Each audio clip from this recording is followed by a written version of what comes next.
ചിന്തിക്കാൻ തുടങ്ങിയിട്ടുണ്ട്. അപ്പൊ അതുകൊണ്ടാണ് അയാൾ നിങ്ങളുടെ കാര്യങ്ങൾ ഓർക്കുന്നത്. അപ്പൊ ഈ ഫ്യൂച്ചറിനെ കുറിച്ച് അയാൾ ചിന്തിക്കുന്നത് കൊണ്ട് അയാളുടെ മുമ്പിലുള്ളത് ജോലിപരമായിട്ടും ഫിനാൻസും അങ്ങനെ ഫ്യൂച്ചറിനെ കുറച്ചുകൂടി ബെറ്റർ ആക്കുന്ന രീതിയിലുള്ള റിലേഷൻഷിപ്പ് അല്ലാതെ ഫിനാൻസ് പരമായിട്ടുള്ള രീതിയിലുള്ള കാര്യങ്ങൾ അതിനെപ്പറ്റിയാണ് അയാൾ കൂടുതലും അങ്ങനത്തുള്ള കാര്യത്തിലോടാണ് അയാൾ കൂടുതൽ ഇപ്പോൾ കമ്മിറ്റഡ് ആയിരിക്കുന്നത്. അപ്പം ഇതൊരു പാസ്റ്റ് റിലേഷൻഷിപ്പ് ആയിരിക്കും. നിങ്ങളുടെ അതായത് നിങ്ങളുടെ ഒരു ബ്രേക്കപ്പ് ആയി കഴിഞ്ഞിട്ടുള്ള ആ ഒരു പേഴ്സൺ ആയിരിക്കാം. അപ്പോൾ അല്ലെങ്കിൽ നിങ്ങൾ തമ്മിൽ കുറെ നാളായിട്ട് ഒരു കമ്മ്യൂണിക്കേഷൻ ഉണ്ടായിട്ടുണ്ടാവില്ല. അപ്പൊ ആ ഒരു വ്യക്തിക്ക് ഇപ്പൊ ശരിക്കും ചിലപ്പോൾ അയാൾക്ക് വേറെ നിങ്ങളിൽ നിന്ന് പോയതിനു ശേഷം വേറൊരു റിലേഷൻഷിപ്പ് ഉണ്ടായിട്ടുണ്ടാവാം. അതല്ലെങ്കിൽ അയാൾ സ്റ്റിൽ സിംഗിൾ ആയിരിക്കാം. അപ്പോൾ അങ്ങനത്തെ ഒരാളുമായിരിക്കാം. അപ്പോൾ ഇപ്പൊ അയാളുടെ കറന്റ് എനർജി എന്ന് പറഞ്ഞാൽ അയാളുടെ ചുറ്റിനും പാർട്ട്നേഴ്സ് ആരും തന്നെ ഇല്ല. അയാളുടെ കൂടെ അയാൾ ഒരു സിംഗിൾ എനർജി ആയിട്ടാണ് നമുക്ക് ഫീൽ ചെയ്യുന്നത്. അതല്ലെങ്കിൽ ഒരു റിലേഷൻഷിപ്പിലാണെങ്കിൽ തന്നെ അവർ തമ്മിൽ നോർമൽ ഒരു നല്ലൊരു അണ്ടർസ്റ്റാൻഡിങ്ങിന്റെ പുറത്തൊന്നും അല്ല പോകുന്നത്. അവർ തമ്മിൽ വഴക്കും കാര്യങ്ങളൊക്കെ ഉണ്ട്. അപ്പൊ ശരിക്കും ഇയാൾ ഒരു സിംഗിൾ ലൈഫ് തന്നെയാണ് അയാൾ ഇപ്പൊ ചൂസ് ചെയ്തിരിക്കുന്നത്. അപ്പൊ ആ ഒരു എനർജിനാണ് ഫീൽ ചെയ്യുന്നത്. അപ്പൊ അതൊക്കെ കൊണ്ട് തന്നെയാണ് ഇയാൾക്ക് നിങ്ങളോട് ഒരു നിങ്ങളുടെ വിചാരങ്ങളൊക്കെ ഇടയ്ക്ക്, അതായത് എപ്പോഴും ഒന്നുമില്ല, ഇടയ്ക്ക് അയാൾക്ക് തോന്നാറുണ്ട്.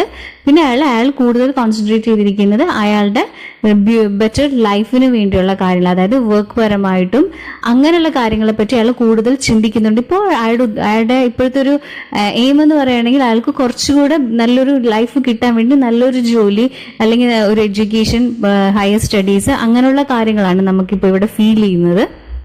അപ്പോൾ ഇയാളുടെ ലൈഫിൽ എന്തോ ഒരു കാര്യം നടന്നിട്ടുണ്ട്. അപ്പൊ അതുകൊണ്ടാണ് ഇയാളുടെ പാസ്റ്റ് ലൈഫിന്, അതായത് പാസ്റ്റ് നിങ്ങൾ തമ്മിലുള്ള ഒരു ബന്ധത്തെ പറ്റിയൊക്കെ ചിന്തിക്കാൻ തുടങ്ങിയിട്ടുള്ളത്.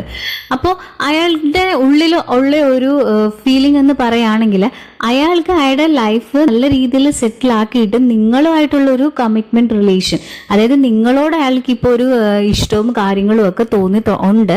അതുകൊണ്ട് ചിന്തിക്കുന്നുണ്ടല്ലോ നിങ്ങളെപ്പറ്റി. അപ്പൊ അതുകൊണ്ട് അയാൾക്ക് അയാളുടെ ആ ഒരു ജോലിപരമായിട്ടും സ്റ്റഡീസും ഒക്കെ നല്ല രീതിയിലായിട്ട് അയാളുടെ ലൈഫ് കുറച്ച് നല്ലൊരു രീതിയിലായതിനു ശേഷം നിങ്ങളുമായിട്ടുള്ളൊരു ലൈഫ് അയാൾ ആഗ്രഹിക്കുന്നുണ്ട്.